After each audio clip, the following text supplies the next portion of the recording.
Now we're still continuing in James. Last message was extremely interesting. I must admit, with the last message, I myself found it extremely interesting.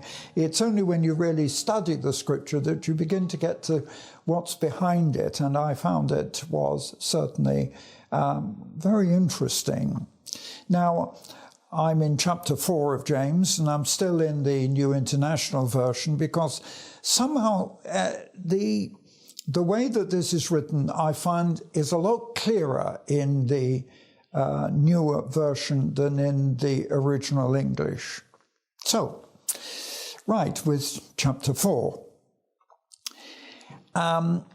I've got a heading in my Bible, which is submit yourselves to God. And that really is the theme of this, is submitting to the Lord, submission. You know, I don't think we fully understand the importance of submission, because so often if you're in a fight with two men, one does not want to submit to the other, but defeat that person. And I could even go into scripture, because the most famous fight between God and man was with Jacob when he wrestled with God. And when it came to the morning, that neither side prevailed, and God actually had to touch Jacob's thigh and cripple him. You know, when you're wrestling, that put him out of action. But James starts off in the first verse by saying, what causes fights and quarrels? Oh dear, this is an enormous subject. And yes, it's in families, it's in businesses, it's in the church. That's what James is inferring here. What is the origin of fighting and quarreling? And he says, and this is James's reasoning, don't they come from desires within you that are fighting? And you know, I'm sure you're aware of this. A lot of fighting is within ourselves. There is a battle going on, good against evil. Do we do this or do we do that? It's a battle that sometimes in our choosing, in our choice, has to be fought on a regular basis. We have to choose. Why?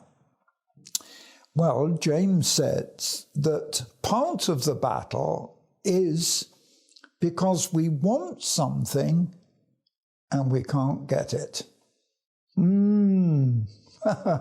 This opens up a whole lot. This is very interesting, because he says, you want something and you can't get it. You covet what somebody else has. And you know, covetousness is forbidden in the scripture. It says, don't covet anything that your neighbor's got, from his wife to his car. Don't covet. But he says here, don't kill, because you cannot have what you want. And then he goes on to the spiritual side, because what he's saying is you quarrel and you fight, but you don't have what you want.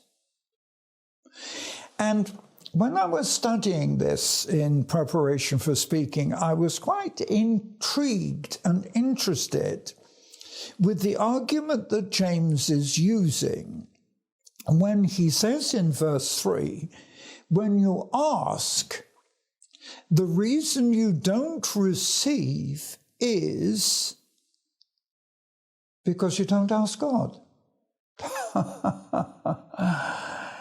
You know, it's very interesting, because in my life, I've always tended to take counsel from God and ask him, even when I was young and I started work and working in a bank in London, of course, we had to dress very formally in those days.